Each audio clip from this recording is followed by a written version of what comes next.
अस्सलाम वालेकुम, welcome back to my YouTube channel अलीन चेकिया।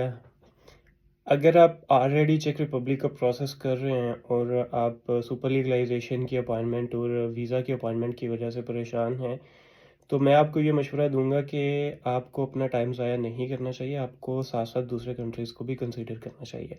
अगर आप वाकई सीरियस हैं अपनी हायर एजुकेशन को लेके या जॉब को लेके, आप चेक रिपब्लिक पे जो है वो ऑलरेडी काम कर रहे हैं, लेकिन चेक रिपब्लिक में क्योंकि पाकिस्तान के लिए स्पेसिफिक कोटा है और लिमिटेड कोटा है, तो उसके अगेंस्ट नंबर ऑफ़ एप्लीकेंट्स जो हैं वो बहुत ज़्यादा हो गए हैं पिछले कुछ सालों के अंदर। अभी कंपटीशन बहुत बढ़ गया है। तो उसमें मैं आपको ये मशवरा दूंगा कि चेक रिपब्लिक में अगर आपका अभी तक जो है वो प्रोसेस नहीं हुआ, क्योंकि मैं ऐसे लोगों को जानता हूँ और मुझे बहुत ज़्यादा क्वेरीज मिलती हैं कि 1 साल हो गया है हमें वीज़ा अपॉइंटमेंट नहीं मिल रही स्टूडेंट वीज़ा की, और या फिर जो है वो हमें इतने महीने हो गए हैं, 4-5 महीने से जो है वो बच्चों को सुपर लीगलाइजेशन की अपॉइंटमेंट ही नहीं मिल रही।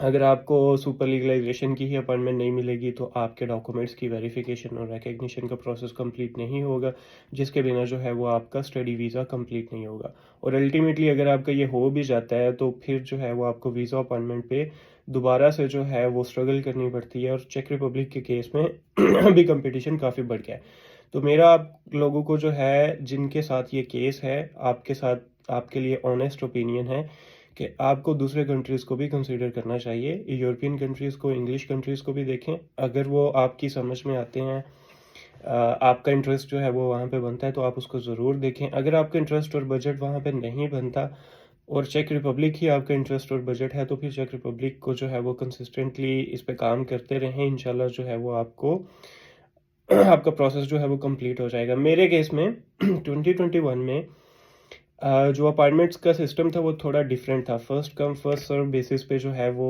एम्बेसी अपॉइंटमेंट्स असाइन किया करती थी। तब मुझे सुपर लीगलाइजेशन की अपॉइंटमेंट फोर्थ अटेम्प्ट में जाके मिली थी। लेकिन मुझे तब जो है वो नॉलेज भी नहीं था, प्रोसेस का आइडिया नहीं था कि प्रोसेस कैसे करते हैं। तब जो है वो कोई यूट्यूब चैनल अवेलेबल नहीं था, कोई फेसबुक पे जो है वो कोई बंदा जो है वो किसी को गाइड नहीं कर रहा था।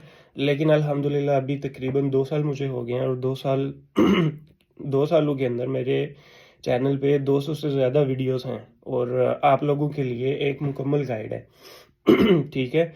तो आप लोग अपना प्रोसेस जो है वो शुरू करने से पहले वीडियोस को एक दफ़ा ज़रूर देखें, कंट्री के बारे में रिसर्च करें, उसके बाद जो है वो डिसाइड करें कि आपने चेक रिपब्लिक को ही अपनी डेस्टिनेशन जो है वो कंसिडर करना है। और एक दफ़ा आपने डिसाइड कर लिया है, ये आपके बजट में फ़िट बैठता है, आपके इंटरेस्ट जो हैं वो यहाँ पे फ़िट बैठते हैं, और देन जो है वो आपको इसके साथ कंसिस्टेंट रहना चाहिए। अदरवाइज़ आपको दूसरे कंट्रीज़ को भी कंसिडर करना चाहिए, क्योंकि चेक रिपब्लिक के बारे में पहले एक ये मिथ थी कि चेक रिपब्लिक बहुत सस्ता है, लेकिन चेक रिपब्लिक सस्ता ना था और ना भी रहा है। ज़्यादा अपॉर्चुनिटीज़ जो हैं वो इसके सिटी कैपिटल प्राग में हैं, और Prague it's it's getting expensive day by day actually. When I came over here in back in 2021, तो यहाँ पे जो है वो इन्फ्लेशन इतना नहीं था और चीज़ें इतनी महंगी नहीं थी जितनी अभी हो चुकी हैं। लेकिन तब और अब की जो सैलरीज हैं वो वहीं पे हैं। ठीक है, यहाँ पे पे स्केल जो है वो उस तरह से रिवाइज नहीं हुए। तो चेक रिपब्लिक रहने के लिए एक बहुत अच्छा कंट्री है, लेकिन यहाँ पे जो जॉब अपॉर्चुनिटीज़ हैं और अगर कमाई की पैसों की बात की जाए तो उसमें बिजनेस के अलावा जो जॉब है उसमें आईटी सेक्टर और इकोनॉमिक्स और बिजनेस सेक्टर से रिलेटेड जो जॉब्स हैं वो हाईली पेड जॉब्स हैं। इसके अलावा अगर आप यहाँ पे आते हैं, आपका इंजीनियरिंग का बैकग्राउंड है या आपका इन्वायरमेंटल का बैकग्राउंड है, एग्रीकल्चर का बैकग्राउंड है, बायोमेडिकल मेडिकल का बैकग्राउंड है, तो उसमें काफ़ी ज़्यादा स्ट्रगल है और यहाँ पे उसकी अपॉर्चुनिटीज़ बहुत कम है।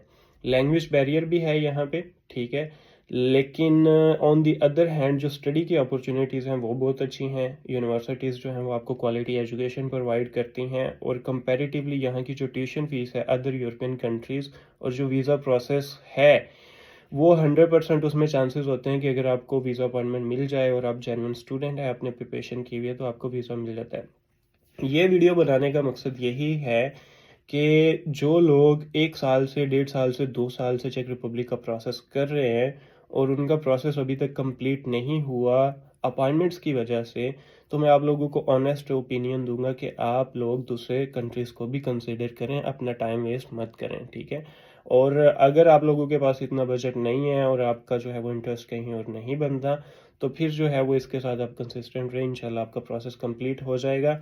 अगर आप लोगों को कोई कंसल्टेशन चाहिए तो आप मेरी ईमेल पे जो है वो मुझे रीच आउट कर सकते हैं। इसके अलावा आप टाइम निकाल के वीडियोस को देखा करें, वीडियोस के अंदर सारी इन्फॉर्मेशन है। और यहाँ की जो ग्राउंड रियलिटी है, मेरा जो 3.5 साल का एक्सपीरियंस है मैं कोशिश करता हूँ कि आप लोगों के जो है वो उसके साथ अपडेट रखो। I wish you very good luck. अपना बहुत सा ख्याल रखिए। अगली वीडियो में मिलते हैं। अल्लाह हाफिज़।